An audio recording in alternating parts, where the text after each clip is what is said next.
All right, so hey everyone, it's a couple of minutes past the hour. My name is Eric Veliket. I'm the CEO of the Blockchain Supply Chain Association.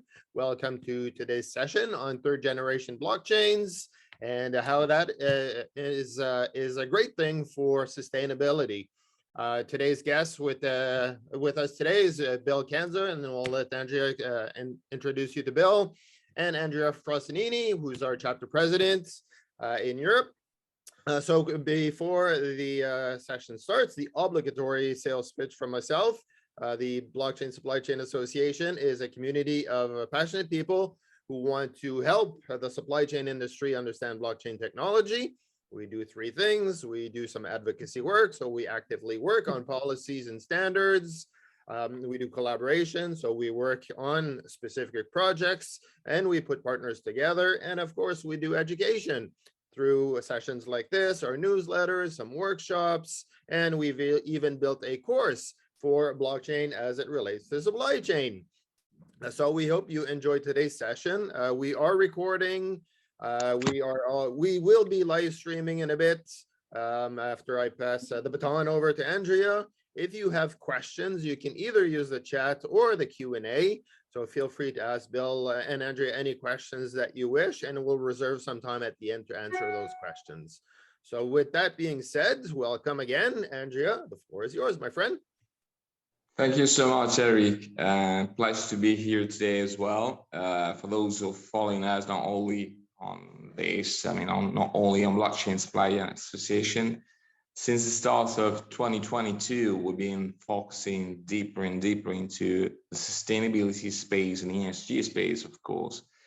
So we launched actually this series of events on May 26th by guest and a speech by my friend Sai Chen, also belonging to the Hyperledger world. It displayed wonderful things about sustainability, ESG, and carbon tracking. So I thought about giving a sort of continuation to the speech she had by bringing in other topics related to that, more specifically to ESG and third generation blockchain networks, which I think is a very important argument to be touched. So I did invite my friend Bill Kanza to have a speech. He wrote an article earlier this year about these topics. I thought it could be valuable to hear his insights today, BSCA Europe. So don't want to waste too much time. I would love to leave stage to Bill. Bill, welcome to the space, and thanks for being with us today. I'll leave it on to you to go on with the meeting, to start your speech. It's such a pleasure to have you with us today. Great. Well, thank you so much, Andrea and Eric, for all you're doing, and to the BCSA for setting this up. So I'm Bill Kanzer. I'm the head of sustainability for the XDC Foundation. Here's just a little bit about me. I'm someone who has always had a very strong connection to nature. I'm happiest when I'm surrounded by natural beauty. And so I want to preserve what we all enjoy. I've spent virtually my entire career in solar energy, in renewables, sustainability. I've always believed in the power of technology to help us solve problems. And so I started out my career as an engineer improving the technology. I'm also a believer in businesses and their ability to contribute to the world. And so I got my MBA, and I've worked in marketing and sales and management, operations, a bit in finance. And I sometimes say that my mission is to help bring green mainstream. So I work for the XDC Foundation. We're a nonprofit dedicated to supporting the adoption of the third generation blockchain project, the XDC Network. So with that, I wanted to start with this. This might seem like an unusual question, but welcome to my world. These are the two things that I think about most of the time these days, the environment and blockchain. And when I was putting this together, I thought this might be an interesting way to, to start the discussion. Let's see here. So The first thing I want to say is that in both cases, the blockchain and the environment, a single location or a single block is inextricably linked to all the rest. So another way to say that is they're both networks. And blockchain obviously is a network in the sense that it's a digital ledger of transactions that's duplicated and distributed across the entire network of computers. And the environment is a web of interconnected species and ecosystems, resources and humans that form that network. Both the environment and blockchain are global and distributed. And most blockchain nodes are distributed across the entire global internet. And obviously, we're increasingly aware from the environment perspective that there really only is one environment. It's a network, and it's all interconnected, and what happens in one part of the world affects the environment in another part of the world. But they're also both decentralized, meaning they have, call it a consensus mechanism that operates automatically. The feedback mechanisms can cause systems to operate according to their rules. Now, that might be a different way to think about it, but I think it's accurate in both of those cases. So let's talk about those automatic consensus mechanisms, which operate, again, both in blockchains and in the natural environment. Blockchains are programmed to automatically keep the data across the distributed ledger intact through various mechanisms. The two most common, and we'll talk more about these, are proof of work, which are effectively a generation 1 or generation 2 consensus mechanism, and proof of stake, which is a generation 3 mechanism. So if, in the case of the environment, if one species is overpopulates a local area, resources will become depleted and resources will become depleted and or waste will overwhelm the local environment.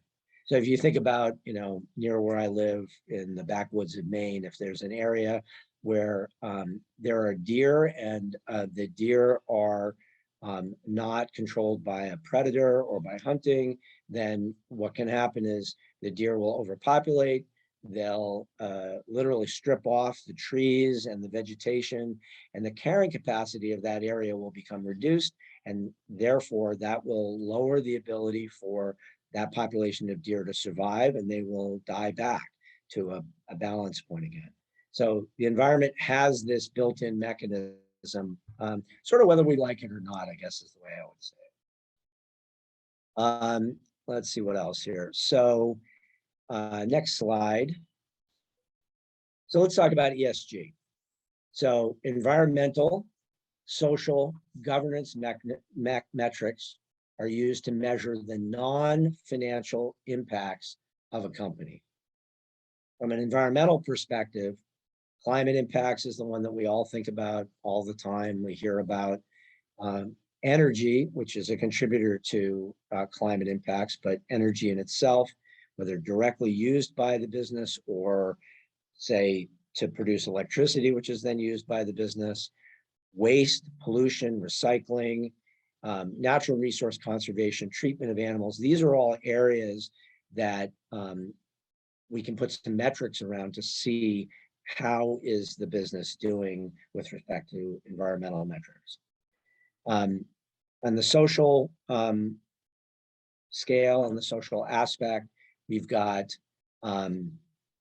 health, safety, and equity, whether it's with the community, employees, or other stakeholders. Equity in particular, economic equity, economic opportunity, quality of economic opportunity are increasingly important social drivers for businesses to be aware of and try to help overcome some of the challenges that occur with economic inequality. And from a governance perspective, accurate and transparent accounting is critically important. Integrity of the governance of a business, and diversity, not only in hiring, but in leadership, and overall accountability of that organization to its constituents, employees, community, customers, vendors, etc. So environment is what I focus on, and it's increasingly, ESG is increasingly used by investors, lenders, and buyers.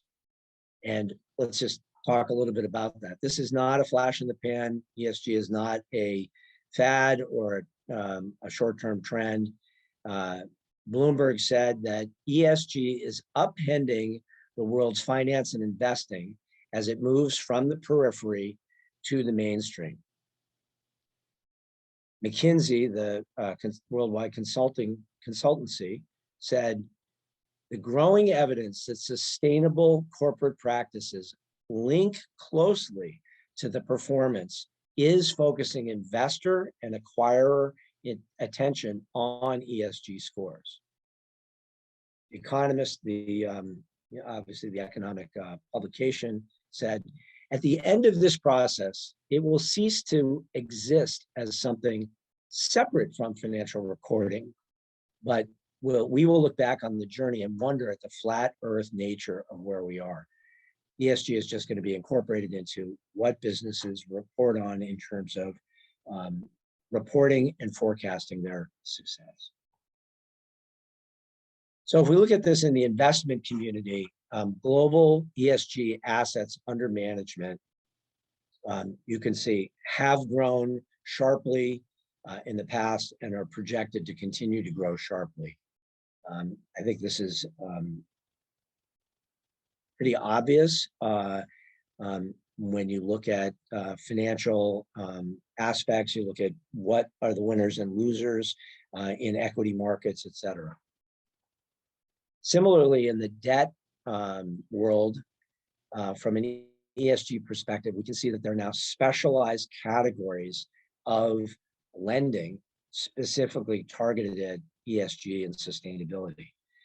Sustainability linked bonds, sustainability bonds themselves, green loans, sustainability linked loans, social bonds, green bonds, all of these categories you can see are forming a hockey stick of increase and are projected to continue to do so. So environmental, again, which is my focus, and here are a couple of quotes to, I think, kind of set the stage. So Ban Ki-moon, the former UN secretary, said, quote, climate change is the single greatest threat to a sustainable future. But at the same time, addressing climate change represents a golden opportunity to promote prosperity, security, and a brighter future for all. And I think that's extremely important and well said. It's not a choice between sustainability and economic wealth and prosperity. They're inextricably linked. Stephen Hawking, the world famous, late great world famous physicist and author, said, one can see from space how the human race has changed the earth. Nearly all of the available land has been cleared of forest and is now used for agriculture or urban development. The polar ice caps are shrinking and the desert areas are increasing. At night, the earth is no longer dark, but large areas are lit up. All of this is evidence that human exploitation of the planet is reaching a crucial, critical limit. But human demands and expectations are also ever increasing. We cannot continue to pollute the atmosphere, poison the ocean, and exhaust the land. There isn't any more available. So again, sustainability is in our future, and it's clear we have to transform from an extractive and a disposable economy to a circular one. So what exactly is the promise of this new technology called blockchain? So blockchain is transparent. The blocks can be inspected. The data in a blockchain can be inspected by anybody. They're immutable. This consensus mechanism makes it so that a block is put on and stays there. It never changes. They can be fast. No central control is required, which has the advantage. Central control can have its own set of agenda, if you will, that could corrupt things. And so it's efficient and it can be very inexpensive. So again, the title of the talk is third generation. So let's talk about the evolution of blockchain. So the first generation, circa 2009, fundamentally is what everybody, the lay public, think about when they hear blockchain. They think of cryptocurrency. They actually think of cryptocurrency. They don't think about blockchain, which is, cryptocurrency is a store of value and it has a mechanism for transfer.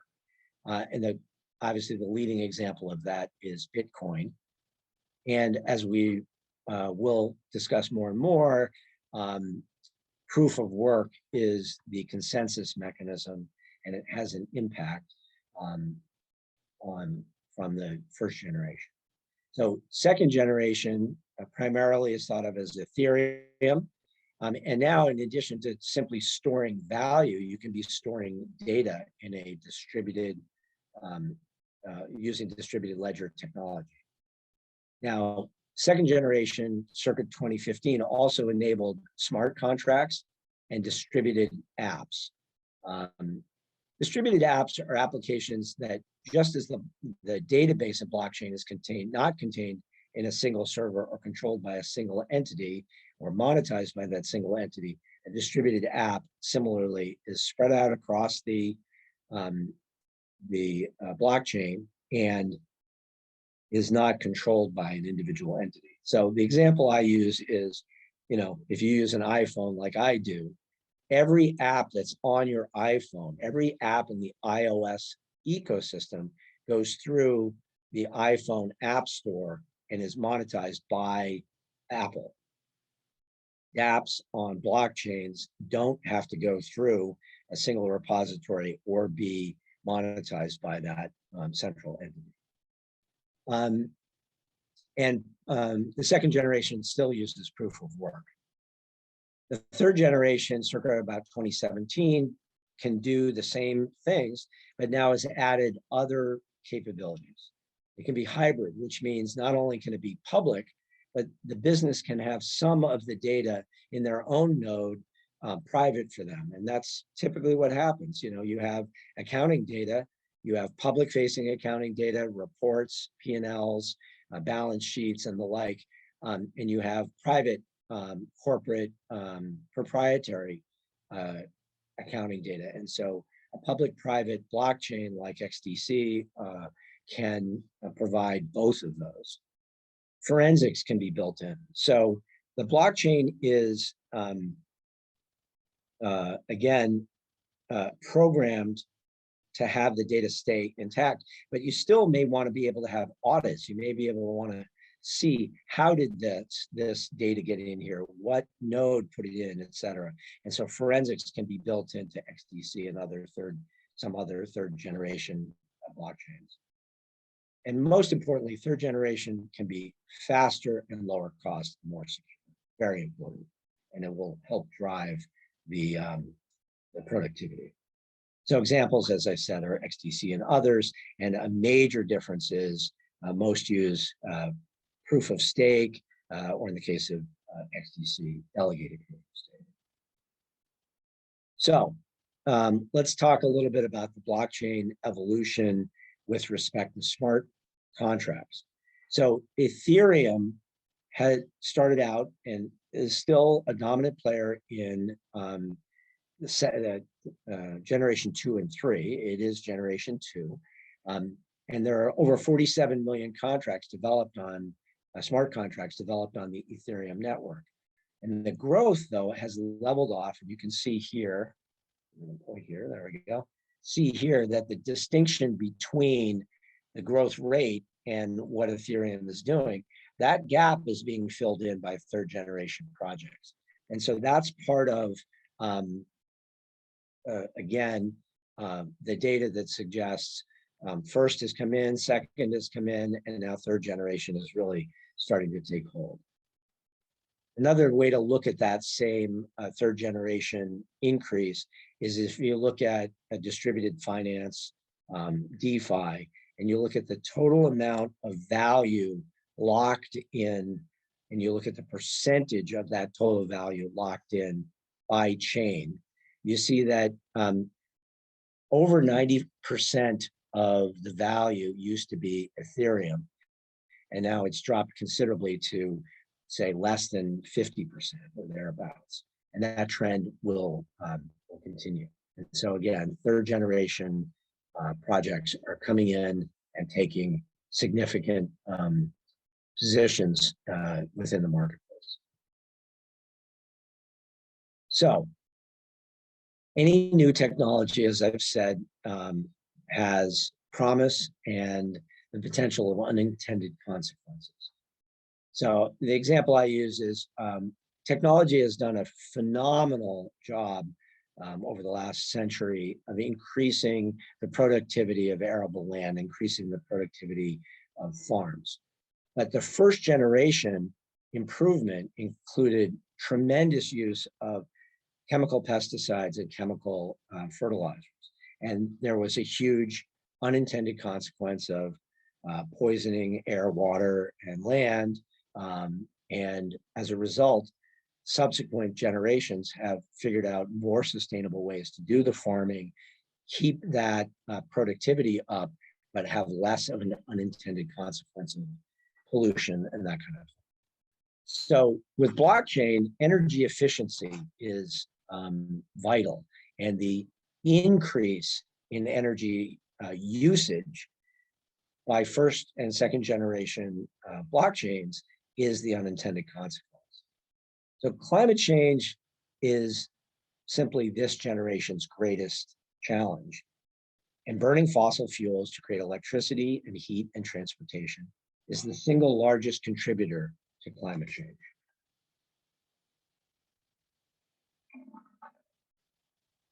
As I've said, generation 1 and generation 2 use proof of work as the consensus mechanism. And that is highly energy intensive. And it's kind of been called mining for a number of reasons. And one of the reasons is because it's very intense work. And generation 3, on the other hand, uses proof of stake, or in the case of XDC, delegated proof of stake, which is literally millions of times more energy efficient for the same outcome, or even a better outcome. So don't be deceived by generation 1 or 2 claims of using clean energy. We have to both reduce the rate of energy increase and get more and more of our energy from clean renewable sources like wind and solar. So again, from a blockchain evolution perspective, you can see the speed going up from, call it 3 to 15 to 2,000 transactions per second. The fees going down from $15 to $10 to minuscule fractions of a dollar in the case of the XDC network. Transaction speeds, confirmation going down from an hour to tens of seconds to single seconds. And we talked about smart contract support being added in. And again, the big thing here to look at is the energy consumption of first generation is 9.6 million times generation 3. We've had a 3.5 million times energy efficiency increase from second generation to third generation. That is a huge, huge improvement. So blockchain is well suited to improve supply chain. Supply chain, what we're all working on here, you folks in the Blockchain Supply Chain Association are working on, supply chain is the lifeblood of the global economy. And I've sort of broken down into three main areas of opportunity. So logistics can be improved. Distributed ledger technology, which is what blockchain is well suited to a distributed business. We'll talk more about that. Financial, there's a tremendous trade finance gap. So there is more demand for capital than there is capital available. The quote here is that the gap has ballooned from $1.5 trillion US in 2019, and due to COVID is now estimated to be about $3.4 trillion. So getting that liquidity into the supply chain is going to help the global economy and supply chains and the global economy tremendously. From an environmental perspective, and we'll talk about how the blockchain can help in environmental impact as well. From an environmental perspective, quote, this is from Andrew Wilson, the International Chamber of Commerce Global Policy Director. He said, "It is increasingly clear that trade finance is lagging behind other asset classes when it comes to incorporating sustainability. If you want to enable sustainability at scale and to do it in a robust way, there's an absolute need for digitalization. If banks can tag transactions as sustainable, can we then find if there's a correlation between sustainability performance and credit performance, which of course has been shown." So let's talk a little bit about trade finance. So international trade has been on the rise for the last 50 years. Globalization has been a tremendous force in our economy for decades. And it's gone from $62 billion in 1950 to a peak of nearly $20 trillion in 2018. So with global shipping and the amount of time it takes from source to customer, the basic problem is capital, working capital during transit. We talked about the trade finance gap. Trade finance represents a significant portion of trade volumes, about 80%. And that trade finance gap, more demand for capital than there is capital available, is one of the top 3 export obstacles for half of countries globally. So let me just say, I'm focused on the E in ESG, but trade finance has a tremendous impact on S, on social, on specifically economic equality.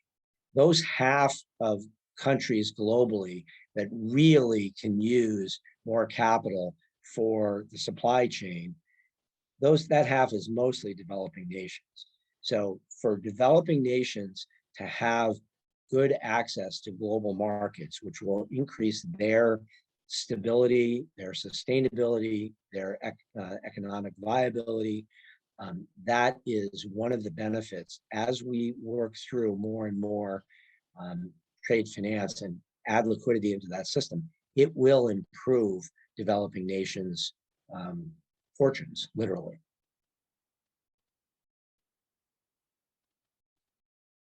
So what's the problem in trade finance? Well, the problem is actually not the default rates. The problem is not this is a risky investment. The default rates overall are very low, 1.5% maybe. The issue is how to lower transaction costs. So it doesn't matter whether you're talking about import letters of credit, export letters of credit, loans for import-export, or performance guarantees. All of that only adds up to about 1.5%. So it's very low risk. The real issue is transaction cost overhead. And technology is something that has time and time again proven its ability to improve overheads, reduce overheads, improve efficiencies. And blockchain is no exception. So digitalization onto the blockchain is the enabler of that increased efficiency. So let's take a minute to talk about NFTs. We kind of have a joke that says, not all NFTs are about Bored Apes. Bored Apes was if you don't know, was some art that was put into a non-fungible token that sold for all kinds of money. And the news, it seems to really be fascinated by the idea that NFTs, these digital works of art, are selling on, blockchains for millions of dollars. That's an interesting use of NFTs, but it's not really where you're going to see the fundamental change that becomes the bedrock of our digital accounting and database system worldwide. So blockchains started as networks of tokens of value. Tokens of value, just like euro notes or dollar bills or whatever. $1 bill and another dollar bill are interchangeable. So tokens are interchangeable. Real world goods are not interchangeable. You need, if you're going to finance, you're going to finance this set of goods that are in transit, not just any old set of goods. And so non-fungible tokens, NFTs, can be used to represent those goods in transit, and Internet of Things hardware, scanners, radio frequency ID tags, can be used to facilitate easy and accurate tracking of those goods with greater efficiency. And blockchain also facilitates supply chain finance. Once those assets are tagged and in a way that's immutable and trustworthy, et cetera, this allows lenders to connect their instruments, their financial instruments, to collections of these assets through these NFTs. Smart contracts also can be used to increase the efficiency, lower the cost of the transaction, and improve the accuracy of funds flow. So instead of a whole sort of telephone chain of communication, it can literally be that the shipment is scanned when it leaves the supplier's dock, and it's scanned when it is received at the customer's end, and that triggers an automatic payment across blockchain that goes from buyer back to seller, increasing efficiency, reducing costs, and increasing speed. So the other thing that happens is you put those NFTs in, and now what you can really do is you can add additional layers, and those additional layers, that data, can have ESG attributes assigned to it and tracked on it. So you can add, what's the carbon footprint? What's the energy use? Did this, from a social perspective, did this come from a grower or a producer that was using socially responsible, equitable conditions for their workers, safety, et cetera? And so consumers, customers, more and more want to know where their goods come from, and are willing to pay premiums for things that are have the right attributes, the right non-financial attributes, not just the specs of the product, but increasingly the specs of how that product came into being. So in terms of turning these ideas into real world, I'm happy to say that the Trade Finance Distribution Initiative exists. This is a wonderful collection of some of the world's leading banks and non-bank financial institutions who are formed for the purpose specifically of liquefying, adding liquidity into trade finance. And XDC is the first and only blockchain to be invited to join that. Andre Kosterman and his folks have done a phenomenally great job in that endeavor.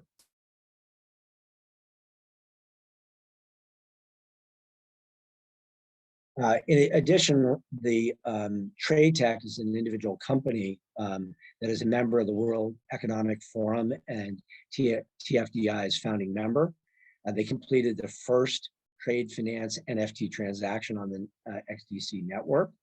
And Christoph Gugelman and his team have done a great job of bringing this technology into the real world. So one way to think about this is climate change is a carbon accounting problem, carbon accounting challenge. And in business, there's an old adage that says that which gets measured gets done.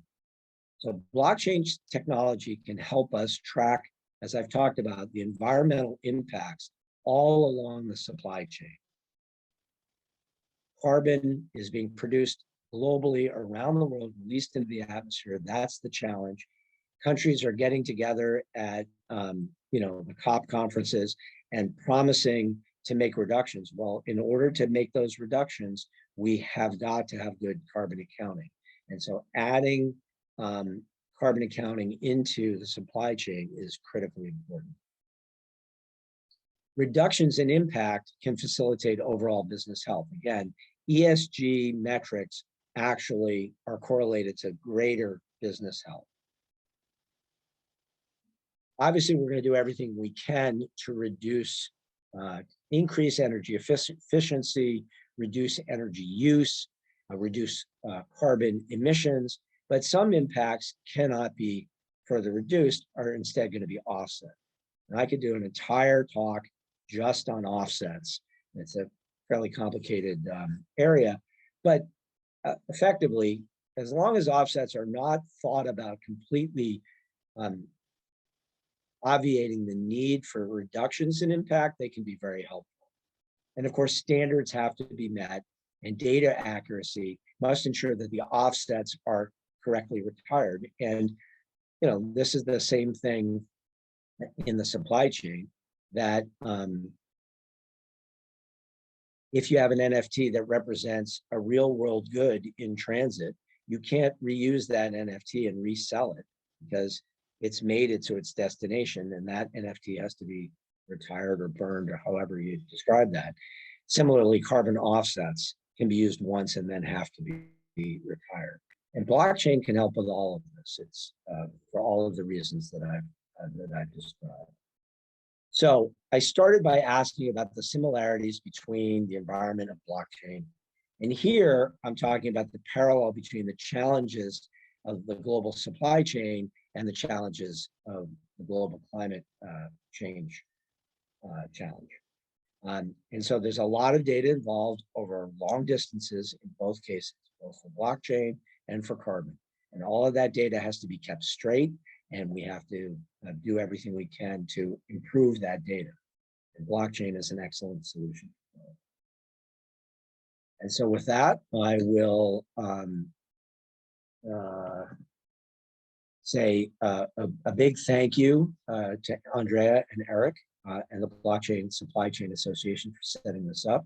I want to thank the whole XDC team, and a special thanks to Kathy Slider, my XDC colleague, who was instrumental in helping with the preparation of this. So with that, Andrea and/or Eric, I'm going to turn it back over to you guys, and we can see if we've got some questions. Back to you.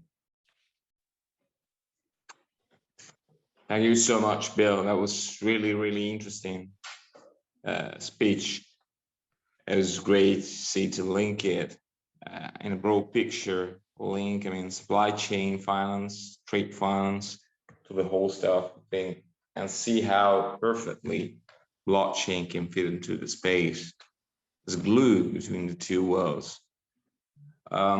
Turning into the audience, maybe to make some questions, and it's,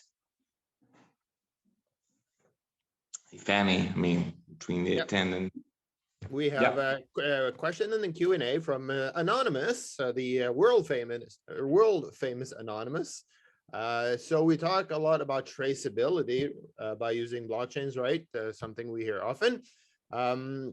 Still, it's not widely scalable yet. So question number one, Bill, or or Andrea, if you want to comment on scalability. But apart from traceability features of blockchain, how can we go beyond it? And if you have some comments around that, if not, I can also give a couple of examples. Sure, I can start with that, and then Andrea and Eric, if you want to come in on top of that. So I'm looking at the question over here. So traceability using blockchain is actually very scalable. So I guess I'd say it isn't widely used yet, but it is highly, highly scalable. That's the wonderful thing about it. Part of what we're all here, I think, to do is to try to find ways to make it happen and make it happen faster. And so the nice thing about this is it's an automated system.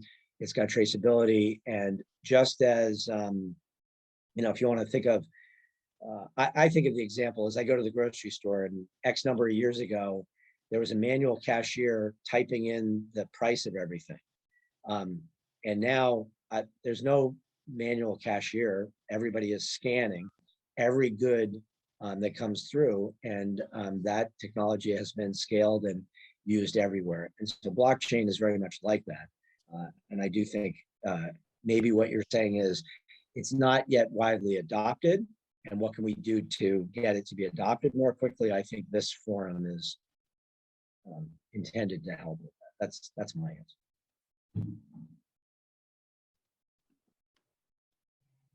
Eric, would you like to add something? You said you had your own point of view.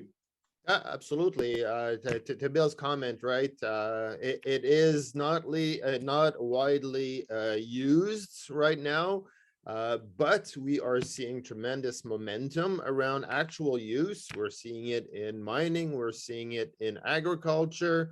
We're seeing it in aerospace. We're seeing it in automotive.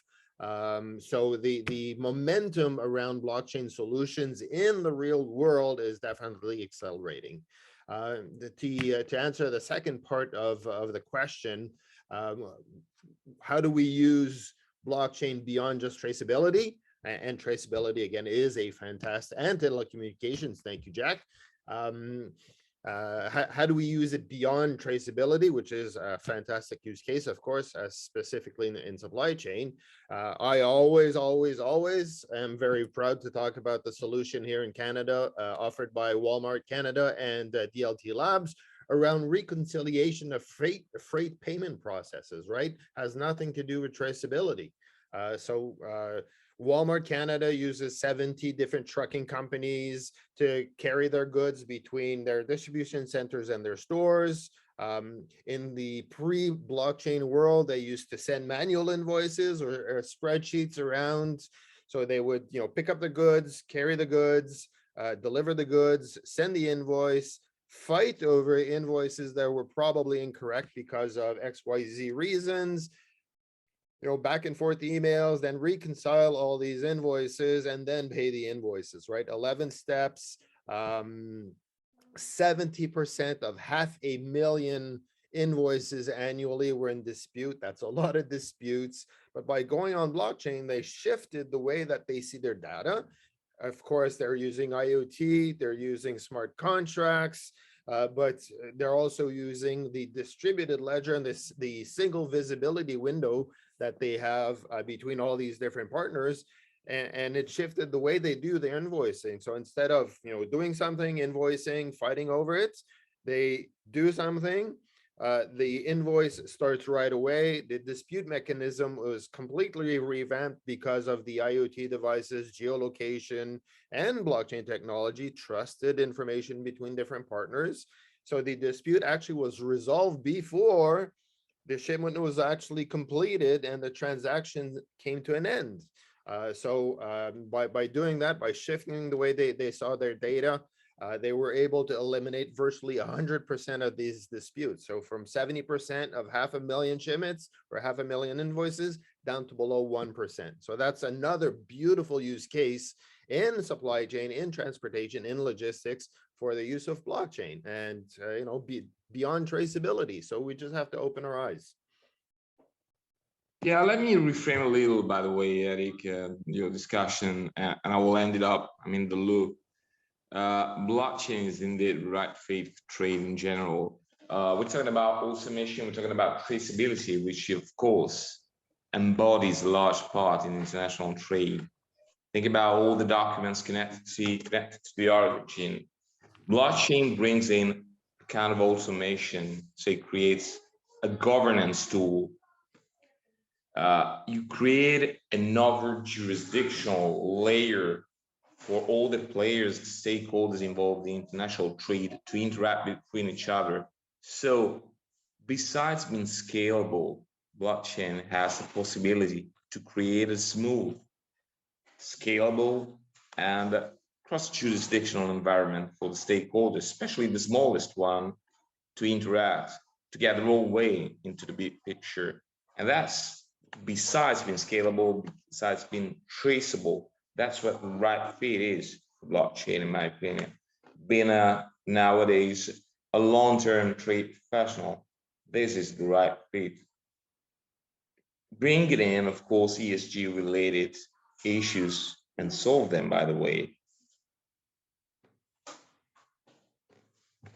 I see there's another question here. Should we kick this one off, Eric?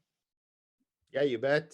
So what are the biggest challenges for corporates in using third generations rather than private permission blockchains? And that's a great question, right? Because we hear about enterprise level solutions, a lot in the supply chain, of course, going on, for example, Hyperledger, right? Private blockchains. And there's a concern over using public blockchains in the corporate world. What would you say to that, Bill? Yeah, I think that's a great question, Eric. I agree. And it's one of the things that's one of the least known. I will say again, I'm talking about XDC not because I'm an advocate or whatever, but also because it's the one that I know. So let me just start with that and say that XDC is hybrid. So you can have a node where the data resides. Again, think of it like accounting data, right? So if a company, a corporate wants to do accounting, they're not going to open up everything to everyone. But let's say it's a public company. They don't have every single line item and transaction. It'll be open to their accountants, but it won't be open to the public. But their P&L will be open to the public. And so if you think about, they're using some data that's public and some data that's private. And XDC was formed as an enterprise solution to be able to say, okay, we've got both of those as well. You can have a node where you keep all of your private data, and you can have the rest of the blockchain can have all of the public data, and it's built into the system. So I think that's better than my perspective. Obviously, that's better than simply a private one only, because it doesn't get to the transparency that ESG is asking for.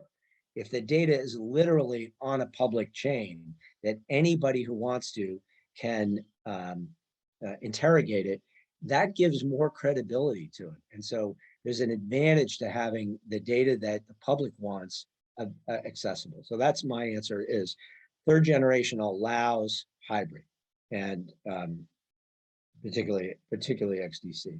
And I think that's the natural next evolution. And to your point, Bill, right? Evolution, it's still it's an old technology, but it's still a very young technology, especially from an enterprise perspective. Just in the Ethereum world, we've seen a lot of changes and more to come, apparently. It's only the beginning. So it's a great place to be. And solutions exist beyond what we just see and what we just hear about in mainstream. So it's important that we stay educated on upcoming technologies and go beyond just our perceptions. We have another question that just came in from Matthew. Thank you, Matthew. ESG data should be publicly visible for sure. Again, it depends, but the evidence supporting it, that's very important as well, required for audit and assurance of sustainability reporting might be sensitive, thus a good XDC use case. Sounds more like an answer than a question, but yes, Matt, I think you got what I was trying to say, and I think you've summarized that well. And I agree with that. And I do think the core of what your comment is critical is that there is some data, businesses are entitled to have proprietary data. And they don't have to live in a completely glass house, so to speak. But blockchain gives us the capability to have the data that's private be inextricably linked to the public data, so that they can't have one set of data inside ExxonMobil Corporation and say a different thing on the outside and just throw them under the bus. So it's that kind of thing. And I agree that connection can actually help with integrity and transparency. And I love how you started the webinar, Bill, tying in a network ecosystem with a natural ecosystem. Being a nature lover myself, I love that analogy. Great, thanks. There is a comment, by the way, Eric, from Luca. Yes, he's from Italy, this guy. It's talking about Monesago leaving the space, leaving blockchain. Monesago, for those who are not aware of it, it was based actually on R3 Corda, so private blockchain network, and basically provides solutions for anti-money laundering, anti-corruption, fraud in international trade. Monesago recently announced it was, ditching a blockchain solution and getting on cloud. The only comment I have on my personal side is blockchain can provide for, trusted data in accordance to certain governance. So to leave that space, I don't know, my feeling is not maybe the right choice. That's my personal leaving. I leave it on to you, Bill, maybe to expand a little on that, especially when you do deal with anti-money laundering, with fraud, duplication of invoices.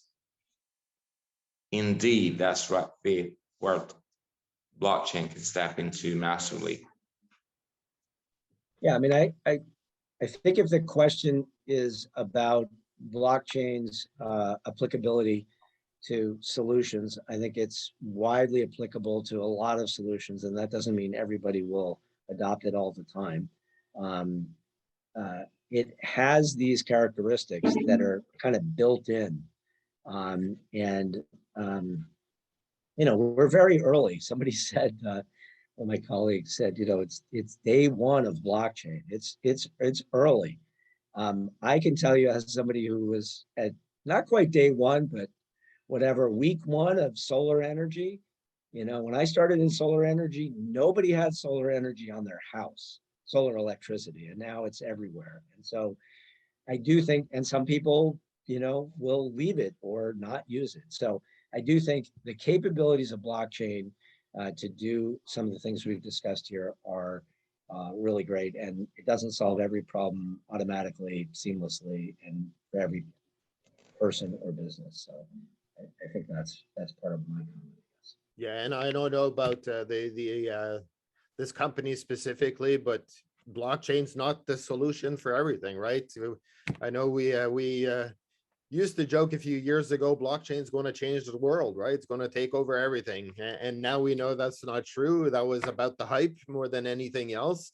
But blockchain's not the right solution for everybody and every solution. If you don't need to exchange data, trusted data with different partners, or you can use different types of systems. You can use API. You can still use EDI if it's a 70-year-old technology. Hey, good for you, right? You can still use faxes in some cases. I don't know why you would, but that's another story. Blockchain's not the answer for everything. So maybe it wasn't the answer for this company. Who knows? And not only, by the way, Eric, blockchain alone cannot do the whole stuff, especially in trade. It's against sports. So if I say perfect fit technology in trade and supply chain is an interaction between blockchain itself, artificial intelligence, machine learning, cloud systems, and all the stuff. So if a company decides to step back, maybe it's temporarily, maybe we'll be back when the technology will be more consolidated. It's their own choice.